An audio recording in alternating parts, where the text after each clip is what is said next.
2020 to share with you guys.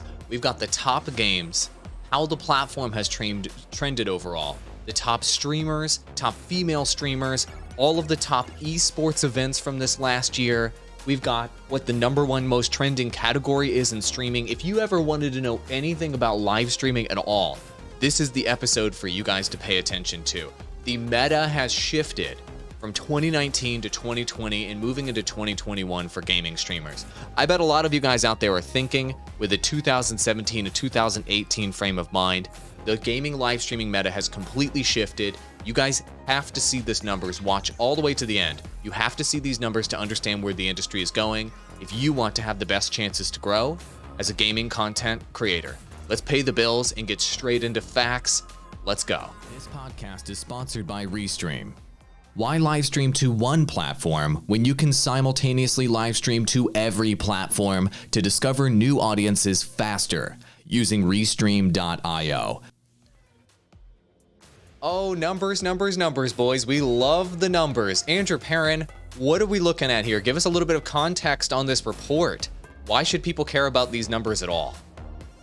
It's really, really good to compare the total growth of all these live streaming platforms year over year. This shows you where the viewership has gone, and then you can begin to look at these trends from a macro perspective and understand why might this have happened.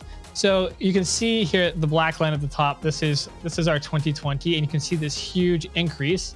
You see also the COVID bump, which we've talked about here in March, that rose up within 1 or 2 months. It went from 400, a little bit before 400 total million hours watched to over 600 million hours watched. So that's a huge chunk of growth. And you can see before 2020, like things were pretty consistent. Look at 2018 versus 2019. Like there's some growth, but like it's very, very consistent. And now this year, what was different about this year? The growth rate has increased by a significant portion. And I'd say primarily that is due to COVID-19. And that has changed our watch behavior. That has changed how much content of live streamers that we watch. And it doesn't look like, and I think this is the key thing that we weren't sure about, it doesn't look like it's going to go away. It looks like this growth, at least according to this chart so far, is here to stay. We have like a little bit of a dip here at the end of the year, but it looks like it's coming right back up. It's going to go right to where it was before. And we got a straight, pretty much growth trajectory upwards. And I don't see it stopping, guys. I mean, Ross, what do you think on this Well, data? tell them what they're looking at.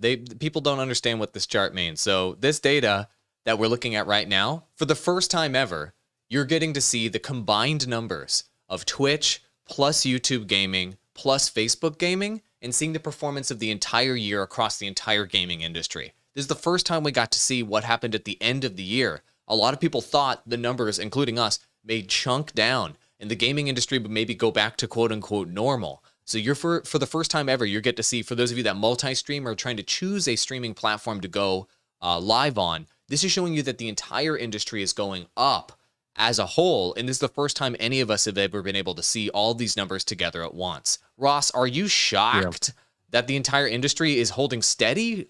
I think the big question was, and I'm glad they put this in the side note here, is obviously you had this big chunk from March all the way up until close to even August and October, where there was just nothing else to do. So it seemed natural that obviously we're going to see a huge increase of views, most importantly because people have time. But once media like movies, TV shows started releasing, sports came back on, that's when the question started hitting. Okay, is this going to last now that people have other options? And I think I was a little skeptical. I didn't know whether it was not. It's 50-50. And to be able to see that where it is holding steady, despite all this new media coming back and giving people options, I think that's a great sign heading into 2021 where we are now. The competition's never been more steep, and the amount of viewership has never been more steep. It went up by 81%. 81% more people are chugging hours of content on Twitch, YouTube gaming, and Facebook gaming. And this is the first real significant growth we've seen out of nowhere on these platforms. Do you think we'll see a similar pop in 2021, Andrew Perrin? Or is this kind of a once in a 5 years type of instance where you suddenly see the industry skyrocket out of nowhere for game streaming? I mean, if you look at the trends, if we were to draw some more lines here, so More lines. Is it gonna pop again? All right, so let's draw. All of these lines are actually the same, right? All you have is you have a larger like pop up during this particular event, and that was the introduction of kind of COVID-19, primarily during that time to the United States. I mean, to the rest of the world as well, but that was about when the viewership increased, at least in the Western Hemisphere. But after that bump up, I mean, the rates are pretty much the same. So I think we got like a permanent like boost upwards. But from that point, the growth rate is pretty much consistent as we were seeing before. I don't think we're going to see any other events pop it quite like that. I mean, what other event can you think of that, you know, affects everybody and keeps them indoors and makes them watch even more than they already are? I don't think you can do that again. It's already hit its maximum. We're already keeping people indoors and like isolated as much as possible. Right. The only place that can come is down. You know, so I think the question is, will you see? The question was, at least while we were in 2020, was, is this bump temporary? Will this come back down as, you know, eventually the world kind of deals with the pandemic and we're able to go back outside and have life as normal again? And so far, that's not been the case in the Western Hemisphere and in the United States.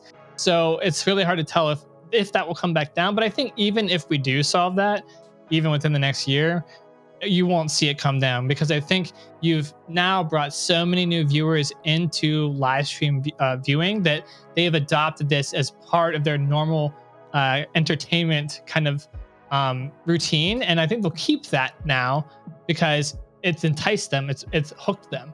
And I think they'll keep that. I don't think we're going to see this bump go away. I also don't think we're going to see any new major bumps. I think we'll just see the same consistent kind of trajectory line here that you're looking at. That makes sense. Let's keep going through the report because there's so much data to chug here for streamers to get insights on what's going on in the industry. Ross, break this chart down for us. Why is this relevant to our audience and what are they looking at? Because you're looking at the top hours watched on Western streaming platforms. That means like North America. And you see we're looking at, this is Twitch, this is YouTube gaming, this is Facebook gaming. And you can see, like we've been talking about, that Q1 to Q2 jump is pretty massive, especially for Twitch and Facebook gaming. YouTube saw a little bit of growth actually from Q1 2020. I'm scrolling down just a little bit. It went from 1.1 billion YouTube gaming did to Q2, where it was 1.5 billion hours watched, and that's just over the course of a month. And yeah, interesting to see on here is, and why we always talk about restreaming, is Mixer obviously didn't make it. And that kind of, I wanted Rest to ask in peace, you, bro. Yeah, I wanted to ask you guys about that. It's hard looking back to kind of tell, now that we're looking in hindsight, what role COVID actually played in Mixer's demise. Do you guys think it took any role in, you know, kind of demising that, or was that bound to happen anyway? I think it was bound to happen anyway, as Microsoft made a major change with their business model, realizing that they needed to focus their resources on subscription-based revenue moving forward with Xbox Game Pass. And they quickly realized that the money that they were putting into Mixer, COVID or not, was not going to be helping grow that subscription-based business, and they needed to focus their dollars into acquiring new content and building up Xbox Game Pass into being a much more compelling product and a much more compelling service. Dropping $70 million into Mixer, for example, to get top streamers, they saw when they did that, it didn't grow viewership on the platform. And so they realized this is not a platform where you can insert money and get growth. So COVID or not, I think Mixer realized that they can't put money into Mixer to make it grow faster. They would just have to wait a long time. And they clearly didn't have the patience to wait a long time for Mixer to grow, which is something we've talked about in the show over and over again. I predicted that. Any streaming platform that starts out there that doesn't last past the 5-year mark, that doesn't make it to 5 years, is going to go out of business. If you can see them get to the 5-year mark, they'll be a staple of the industry, like a YouTube, like a Twitch. Maybe Facebook gaming will get there. We have a couple more years. So I think that Mixer was doomed no matter what, because they realized they couldn't insert money and get growth. And if you saw what Microsoft did, what did they do, Ross? They bought Bethesda. They're buying more exclusives. They're probably going to have Ubisoft subscription in their subscription services. Yeah. They're dropping hundreds of millions and billions on this Xbox Game Pass subscription model, and Mixer just didn't have any part to play in that business model. So I think that Microsoft decided to pull out because why? Companies follow the money. What do you think, Perrin?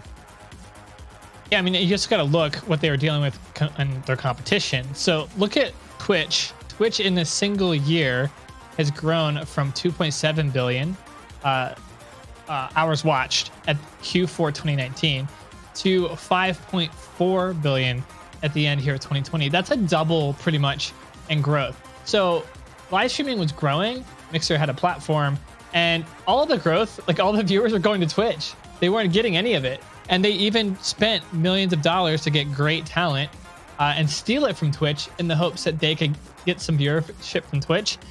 And it didn't work at all. In fact, they pretty much wasted all that money. And they even ended up closing on the platform before even paying out those contracts fully. So then they just had to pay them out, without getting any value in return. So they made they made a really risky business decision there, hoping it would work, and it didn't work out. And that actually, I think that's like what kind of sealed the deal for them is they made that risky play. They knew they had to get viewership from Twitch or they were done.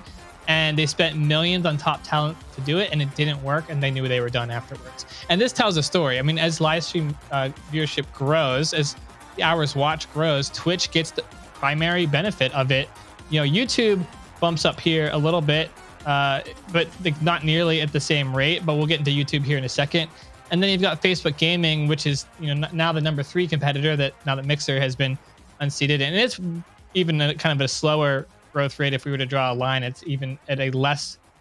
In terms of the raw numbers, you're right. YouTube and Facebook, though they've been growing, the raw numbers that they've been acquiring as streaming platforms don't even come close to Twitch. You're right.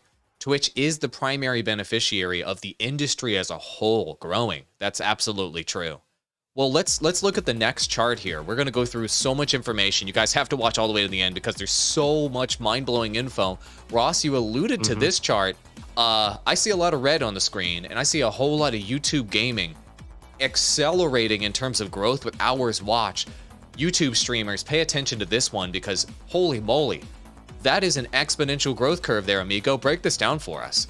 Yeah, so what you're seeing here is total hours watched on YouTube gaming. The most impressive thing that I found from looking at YouTube gaming and AY, I do want to get your opinion on this because you kind of hinted at this a little bit on the Restream podcast you did last week, but YouTube's really making a big outreach for international gaming audiences. They sure are. There's a massive growth with significant upticks, especially in Spanish-speaking markets, Brazil, India, and of the top 100 streamers across Western streaming sites, 25% of the 48 international streamers are on YouTube gaming. So that's right. Moving into 2021, is the primarily focus shifting towards international and not necessarily towards the popular platforms in the Western part of the world, the United States, North America, so on? Yeah, I think this is a big trend that this report isn't necessarily covering, but we've done in other reports where, international streaming is a huge trend in the future. In domestic streaming, if you will, North America, Australia, UK, obviously Canada, United States, those types of streamers and that audience is not growing at an exponential rate, whereas international audience infrastructure gets put into place in these other countries as we start to see the rise of mobile gaming on the whole and globally.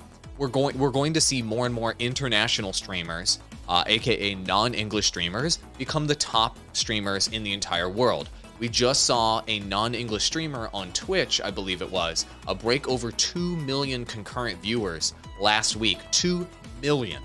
Crazy. That's more than the top esports events. That's more than any individual streamer, English speaking, has ever achieved. And this was an international, this was a non-English streamer. So the rise of non-English streaming is going to drive, I think, the majority of the growth on all of these platforms.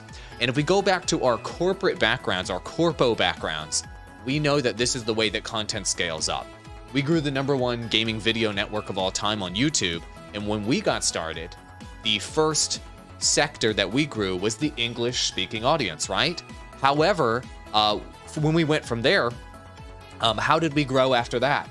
Once you get all the English channels and once you get all the English gaming content creators, how do you grow from there? It's international audiences. That's how you grow from there. And so I remember we grew by growing the Spanish market, the Russian market, even the French market, the German market, and really breaking outside of this English-speaking sector to grow in gaming. And it looks like the industry as a whole with live streaming is having to do the same thing that we did when we were growing the #1 gaming network on YouTube. You're seeing the same trend happen here again. I guess this is the benefit, Perrin. I remember you ran all those social media accounts for all of those international brands we were doing. This is the benefit of being in this industry for 10 years plus. You see the same patterns, right? International equals growth in the long term, right? Yeah, and in a lot of ways, international has their own thriving communities that are even more kind of robust, that have better viewership than even the United States or some of the Western Hemisphere. I'm looking at like Spanish-speaking territories have a great live stream viewership, and YouTube has done a really good job this past year of capturing main live stream content creators, bringing them to the platform and fostering growth. You know, we just talked about Twitch just doubled in its viewership in 1 year. YouTube gaming just did the same thing, although it's on a smaller scale. It's starting from a less number. Q4 2019, they're at 1 billion on what is this, hours watched, I hope it looks like. And Yeah, then at the end of this year, at the end of Q4, or sorry, the end of 2020, at the end of Q4 2020 is at 1.9 billion. So 1 billion to 1.9 to almost doubling in growth. So they're matching the growth rate that Twitch is getting. They're just starting in a lower area. So they've figured out how to have consistent growth. This is important because YouTube gaming, especially the live stream viewership, has been a very chaotic journey. We've done episodes about those charts in the past, and they are up, and then they are down, and then they are up, and then they are down, and it was all over the place. So they figured this out, and one of the key things they did this year was they picked up content creators like Valkyrie. They picked up Dr. Disrespect. That was huge for them. And they picked up more consistent live stream viewership from this. And I think they also fixed their algorithm up with this a little bit as well. So, I think that's most of it. The algorithm's probably all of it. As we know, talent doesn't grow platforms. Platforms grow platforms. So yeah, this has been a huge boost. 90% viewership increase for YouTube gaming in 1 year. 90% in 1 year is amazing. That's similar to the type of growth you saw on Twitch. Not in raw numbers, just in percentage. So YouTube gaming and Twitch nearly both doubled in 1 year. That's pretty freaking phenomenal for this industry in terms of viewership. Any other insights on YouTube we want to cover here? Otherwise, we've got a hell of a lot more information to go through. What do you guys want to do here, Perrin? I want to hit down the Facebook gaming because I think this data is missing some elements, and I want to try to figure out what happened here. If any of you are listeners of our podcast and have listened to our past episodes where we cover this data, you'll know that we were talking about Facebook gaming declining for the first time. And it's not actually denoting that on this chart anywhere. Right now, this looks like it's just it's growth until the last 2 quarters of this year, Q4, Q3, versus at 1.02 billion hours watched. But there was, they fix their data. So we've seen this in the past where they go retroactively fix their data. So this is maybe what happened here. They went back and fixed their data. Yeah, Could be. Possibly there's an error in the data. There's an anomaly there that we picked up on and analyzed it as though it were something in a normal trend. This would make more sense, I would say, because it does. As a Facebook gaming streamer myself, I would say that the platform has certainly not declined, but the growth has been less noticeable. It's not very quick. However, if you look at the same picture, let's look at it from Q4 2019 to Q4 2020. At the end of 2019, 0.5 billion hours watched. At the end of 2020 at Q4, 1.02 billion hours watched. So it also doubled as a platform, technically speaking. So it looks like the platforms as a whole, at least the top 3, have all doubled in growth based upon their cumulative total size as a scale. So Facebook gaming being the smallest third, but still holding that number 3 spot, which is important for them. They are also majorly focused on international viewership, and they're primarily focused on mobile gaming or users who don't have as good of internet connections, which allows them to reach a much wider range. They're hitting lots of live stream viewers that don't watch live stream anywhere else except for Facebook, because they never even knew it existed until Facebook had it.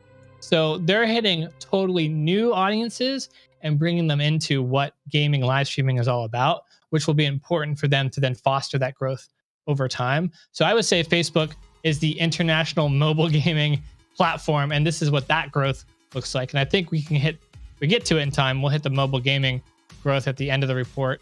We might have to split into multiple episodes. What's your key takeaways here from looking at this data, Ross? Did I miss anything that jumps out at you?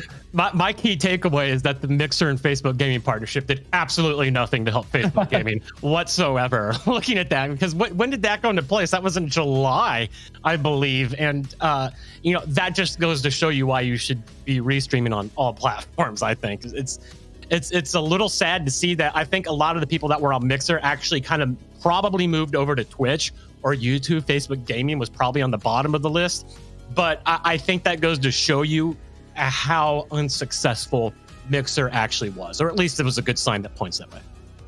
I have a different take on it. So as we've seen over and over and over again with streaming platforms, talent doesn't matter. Streamers don't matter. So it doesn't matter which streamers are on the platforms. It doesn't matter whether they move between platform to platform. People think it's a big deal when Ninja and Shroud move around and Dr. Disrespect goes somewhere. But as we've seen, it doesn't matter how big the talent is. It doesn't matter how impactful we think they are. When talent goes from one platform to another, it has no effect on the platform at all. So talent doesn't matter at all. So Twitch's viewership is going to be exactly what it is no matter who's streaming there. YouTube's viewership is going to be exactly what it is no matter who's streaming there. Mixer, when they brought over the top talent, it didn't change the viewership at all. When Mixer shut down and Facebook Gaming acquired some of the talent, didn't change it at all. At the end of the day, as a streamer and as streamers, you have virtually no effect at all on how much viewership a platform gets. So people out there that think like, Twitch needs to take care of the streamers and YouTube really needs to focus more on the community. I hear you. I understand why you feel that way. But at the end of the day, you don't matter at all, and neither do even the top 10 streamers. I would put down money that if the top 10 streamers on Twitch left Twitch, Twitch wouldn't have a decline in viewership that quarter. I'd put $1,000 on that. If the top 10 streamers on Twitch left, just vaporized. Overall on that quarter, Twitch would have the exact same viewership as the previous quarter. Maybe they, instead of growing, maybe they'd plateau, but at the end of the day, their viewership would be exactly the same. Because guess what? People pull open Twitch to watch Twitch more so than they pull open Twitch to watch an individual streamer, and they just go find somebody else. That's the way all these platforms work. So I'm sorry, streamers don't have power. You just don't. And so that's why being exclusive doesn't matter anymore. And that's why you're going to see these platforms not cut any more exclusivity deals and cut major millions and millions and millions to get streamers to go from platform to platform, because they've seen what happens when you pay $50 million for Ninja. They see what happens when you pay $10 million for Shroud. They've seen what happens when you cut these big exclusivity deals. And what happens is nothing. The talent doesn't do jack squat for your platform. And so now these companies are just not going to pay for talent as much anymore because it doesn't do anything. So no, so Mixer shutting down and Facebook Gaming getting the benefit of that. We see the chart right here on the screen. There's no benefit of there were 4.5 million streamers on Mixer, 4.5 million. And they tried to usher over as many as they could over to Facebook Gaming. And as you can see, the viewership did not grow. Just in the same way when people went over to Mixer, the viewership did not grow. So streamers don't matter when it comes to these platforms. The platforms are everything. They have all of the control in terms of how much viewership they generate. That's my take. Sorry, streamers, but that's just the way it is. When we look at the numbers and the facts, that's just how it is. I mean, it makes sense. I'm agreeing with you here, AWOL, because if you look at it from a competitiveness or a supply-demand relationship, as we like to look at it, there are so many streamers. It is so competitive that you can just remove streamers from the equation and other ones will fill in that empty space. You have pretty much, for these platforms, they have an infinite amount of talent. You don't have to worry about not having talent. Like, they're always going to have creators filling that void. And if they lose a major creator, some other major creator will fill that void because it's so competitive. And I think one of the reasons why streamers will have no power is because everybody wants to be one and it's that hyper competitive. If it weren't hyper competitive and demand was greater than supply of content creators, then you might actually have some power. But I don't think that will ever happen in the course of gaming, live streaming, or gaming live entertainment. I don't think we're going to see that be a thing. So yeah, that makes sense to me just from a perspective of supply, demand, and competition. So there's not really much else to say here about Facebook Gaming. I would love to see it have a more steady growth rate. This plateau here at the end of Q3 2020, Q4 2020 is concerning for them, I think. So we'll see what that bleeds into. It's very concerning in my opinion. This is majorly concerning. Facebook gaming streamers, remember when we were telling you at the end of 2019, jump onto Facebook gaming? You saw we were yelling at you guys, and Digital Drop Podcast went to daily episodes. We were telling you guys, get on Facebook gaming when you grew there from 500 million to 1 billion hours watched. That's during the growth period. When you guys don't do what we tell you, this is what happens. You miss out on the opportunity. This is it. The opportunity plateaued, man. And the number of streamers on there is continuing to grow, but the viewership's not growing. So you missed out. And that's why you should be restreaming. Ross, drop that link on him here, guys. I'm done. Whenever these growth opportunities happen, if you're not restreaming, you're missing out on these opportunities, right? Right, Ross Dillon? And Restream pays us money to say this. Go ahead, Ross. Yeah, they do. Don't stream on one platform. Stream on them all. I say it every day, every time we do this. All you have to do is go look what happened to Mixer. Restream on all the platforms. So when the one that you're streaming exclusively on, which is dumb, just stupid, goes idiotic, to hell. Goes zero to hell. IQ. Yeah, you've got a backup. You've already got some growth on Twitch. You've got some growth on YouTube. You've got some growth on Facebook Gaming or any of the other platforms. You know, that's the importance of restreaming. If you've built a successful audience and you want to think about going exclusive eventually, that's fine. You know, do that. But when you're starting off, give yourself more of an opportunity to succeed. Stop the exclusivity. Moving on to the top games here. This is interesting because, by the way, the chart is total hours. If you actually want to see, you know, like Facebook Gaming and YouTube, some games are more popular on here than what's in the chart. But there's really not a lot of surprises on here. You know, we're going to talk a little bit more about it later. But mobile gaming has still, it's still the most dominant presence on streaming, from PUBG Mobile to Garena Free Fire. It's just, that is where the future is going. And I think that, and correct me if I'm wrong here, guys, looking at these numbers from January 2020 all the way through the end of 2020, it just kind of backs that up. It solidifies it.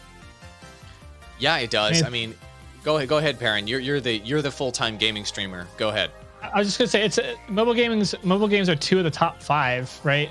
And if you look why they're 2 of the top 5, interestingly, they're 2 of the top 5 because of Facebook Gaming, actually, and that's that specific targeting for them for international, like weaker internet connection, international users who are primarily watching live streaming on their phones. So therefore, mobile gaming makes more sense.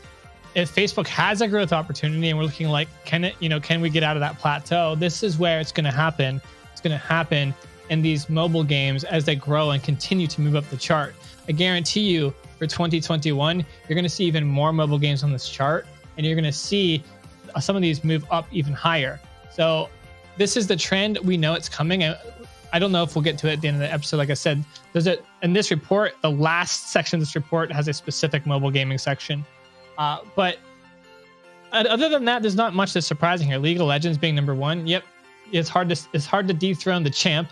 Fortnite being number 2. There's so many creators streaming that I think literally I scrolled when we talked about this in a past episode for 45 minutes one day on Twitch to see just how many people were streaming that game, and there were so many.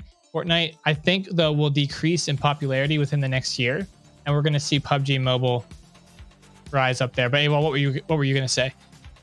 I was just going to say, looking at this chart, if we look at the games at the bottom of the list, CSGO, Call of Duty Modern Warfare, Valorant, Dota 2, those are almost all entirely supported by Twitch viewership, as you can see down there by the giant purple bars.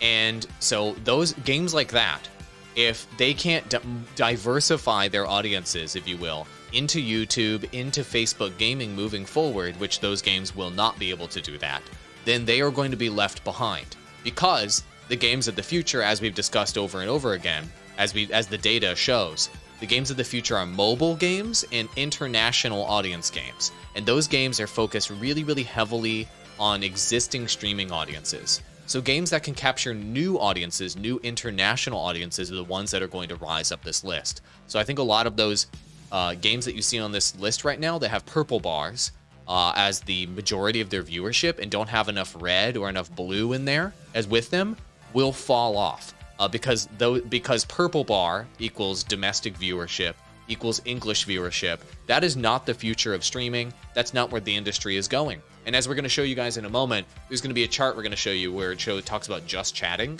as a category. We've been talking about just chatting over and over and over again, and how just chatting as a category is rising up, up, up, up, up.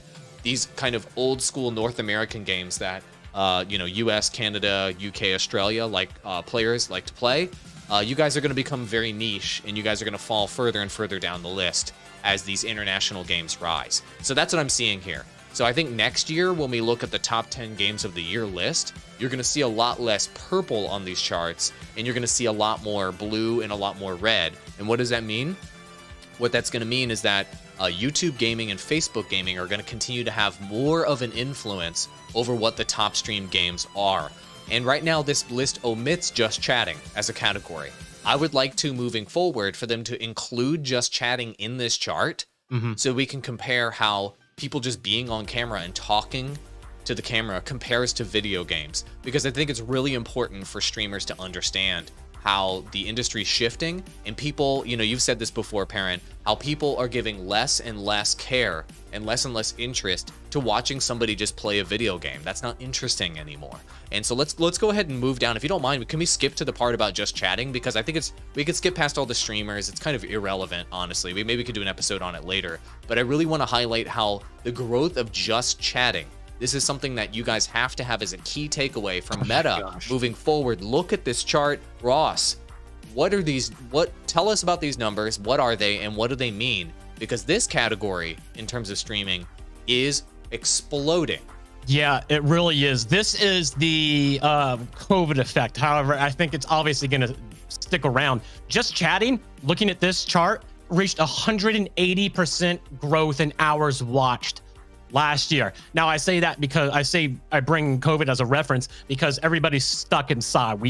We're creatures of nature. We have to be able to talk to people, and this is where just chatting comes in. It helps us socialize, essentially, and that's been huge for 2020, but it's not going away either. A lot of major streamers are now including just chatting into their regular streaming strategies, which is huge. 247 million hours watched. That is just a stupid number. It's to the point now where, and correct me if I'm wrong, because Parent, I know you've actually adopted this a little bit on the Facebook gaming side of thing. If you're not incorporating just chatting into your streaming strategy somehow, you're really missing the boat here. Because I believe, and I don't think they have the numbers here, AWOL, but the amount of people, you've done this comparison about the amount of people actually doing just chatting versus the number of people who are actually watching it. And that kind of correlates to a huge growth opportunity, correct?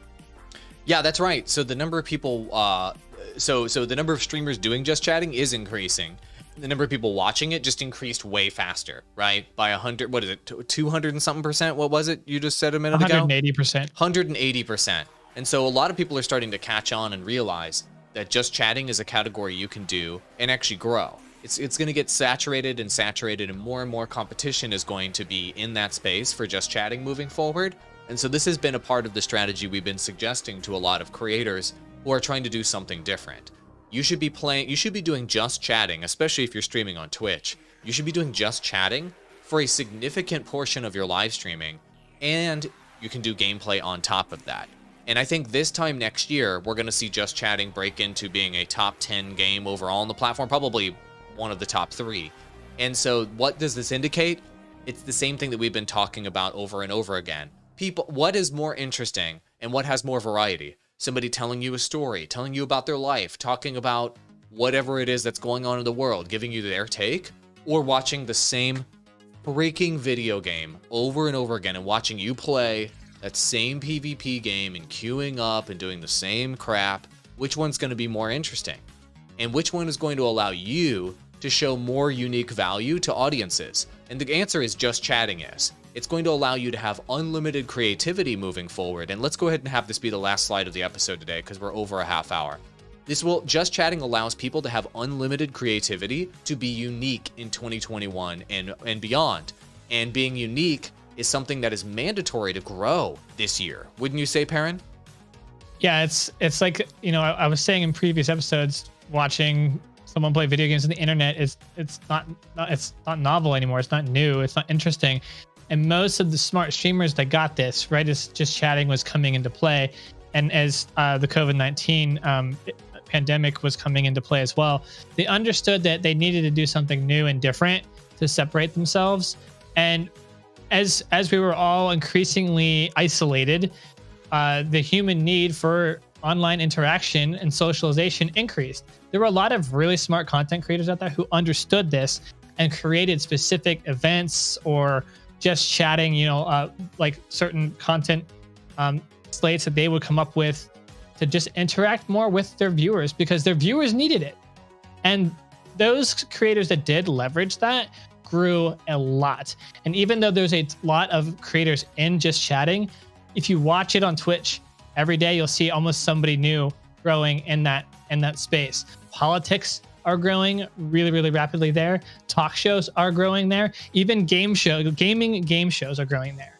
One of the things, and maybe this is like maybe a good caveat to end the episode on, that I love about just chatting is it brings in a new audience that aren't gamers or aren't interested in gaming to Twitch and to live streaming, that then they can become retroactively interested in a side way to gaming live streams as well.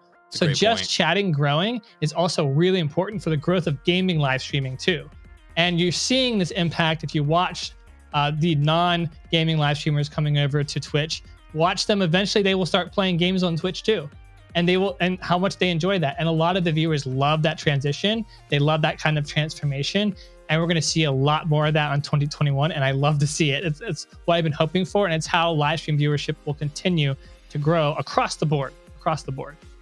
Makes sense. And speaking of growing across the board, you guys can book me, AWOL. Did you know that? For one-on-one coaching for gaming creators. Just met with a gaming creator last night who's looking to grow with JRPGs. AWOLdigital.com, AWALL digital.com. You can go there. You can click schedule one-on-one coaching. You can click the button, select your time. You enter your information, and I am literally on a one-on-one call with you guys, helping you with your gaming content creator strategy. I don't know of anyone on planet Earth that has more experience than me helping creators do this. I don't know. Has anybody, you guys know, been doing that for over 10 years? No. So book me, AWOLdigital.com. Coaching even existed for 10 years? You're the only one that's been doing it. You were the OG. I'm the OG of helping creators grow, gaming creators grow. That's right. AWOLdigital.com. I just dropped it in chat. AWALLdigital.com if you want to book me for one-on-one coaching to help you as a gaming creator. Now, I put the difficult task on you, Ross Dillon, to summarize infinite data we presented our audience today and break it all down so everybody can have that key takeaway to blow their friggin' minds. Ready, set, Ross. Gosh, you put me up on a pedestal and I'm just going to go and kick the legs out from under it and fall. The biggest takeaway that I can take from looking back at kind of a year in review to 2020 is kind of what AWOL and Perrin hit on earlier. It's you still have to do something unique, but sometimes being unique isn't the first step. Just jumping into something unique necessarily isn't always the way to go. You first just have to change. You have to focus on getting out of the same patterns, the same habits that we all have as human beings. And that means changing up your schedule so you can add more time into trying unique things. That goes from changing up your mindset, getting focused, focusing more on your mental health this year so you have the endurance and you have the strength to move forward. So for this year, make one of your goals not only to find something unique that you can do on your stream, but to just get in the pattern of changing things up, getting the pattern of disrupting your daily patterns. And it will make incorporating those new unique items that are going to set you apart and help you grow as well as watching us. Get in the pattern of change so you're not scared of it when you come across something, and then you can just attack it. AWOL, we did have a question earlier that I wanted to get to. Is from our boy Gavin. Let me see if I can find it here. And I guess Go ahead. I'm just looking. Oh, he said, going back to Mixer, do you think Microsoft prematurely shut down Mixer due to the results of viewership? Yeah, that's a great question. Did Microsoft prematurely shut down Mixer? I think that Microsoft made a big mistake shutting down, or they made a big mistake in investing in Ninja and in Shroud and these other streamers. We knew what was going to happen when this happened, just based on our experience. Streamers don't grow platforms, and this certainly proved it once again. But the real mistake was paying $70 million for talent, and that killed the platform. So I think that was mistake number one, and that was the ultimate mistake that brought down the demise of Mixer. In my opinion, what would have been better is if they had not invested in streaming talent and just let Mixer continue to grow organically, if you will. Let Mixer just continue to go on that growth trajectory it was on. Maybe it grows slowly. Maybe it doesn't become a major player until 2-3 years down the road. You integrate Mixer live streaming into the new Xbox Series X, and you just let it continue to do its thing for a few years. Then it would have become a Facebook gaming caliber platform and beyond in the future. And that was the huge missed opportunity for Microsoft, is they listened to some idiot executive that was sitting around the table is like, I want to get a raise this year. I have a great idea. I know how to get a hold of management for these big streamers, and we're going to convert them, and I'm going to make a big play, and I'm going to push for getting big talent on board because I want to get a raise. That's what happened. That's what happens in these sort of scenarios when this sort of stuff happens. Somebody in Mixer's staff wanted a raise and was very convincing in the boardroom and convinced some executives that paying for talent would grow the platform faster, and the executive said, let's go for it. And that person, whoever that was, that one person killed Mixer. That's it. So whenever somebody's aggressive, whenever something's growing, don't mess with it. Don't change the fundamental business strategy. Let it continue to grow. That is the huge takeaway here from Mixer that Microsoft and I hope everybody else in the industry can learn. If your platform is growing, which Mixer was growing before they paid for this talent, let it continue to grow. If it ain't broke, don't mess with it. And they messed with it big time, and somebody's ambition killed the platform. But that's the way everything is in life. Someone whose overblown ego gets involved, takes something that's good, and ends up ruining it. That's the way history works, right? With kings, with dictators, with CEOs that destroy companies. Somebody's ego always gets in the way and destroys everything. Ego is the enemy is one of my favorite books, and I think somebody's ego got in the way here with Mixer and ultimately killed it. Do you have anything to add to that, Perrin? Pretty much spot on. I mean, you hate to see it, but I think you're right. Mixer, and they also, I think they quit like right as the COVID bump was kind of happening too. They might have gotten some growth from that too. Of course they would have. Of course they would have gotten growth off of that. Like, yeah, they did. I think they did quit too soon, but I think the writing still would have been on the wall like a year or two later. So either way, since they'd already made those business decisions with Ninja and Shroud, they're gonna have to quit. I think we're gonna have to quit the platform, unfortunately. I think platforms need to start paying more attention to the platform and not the creators.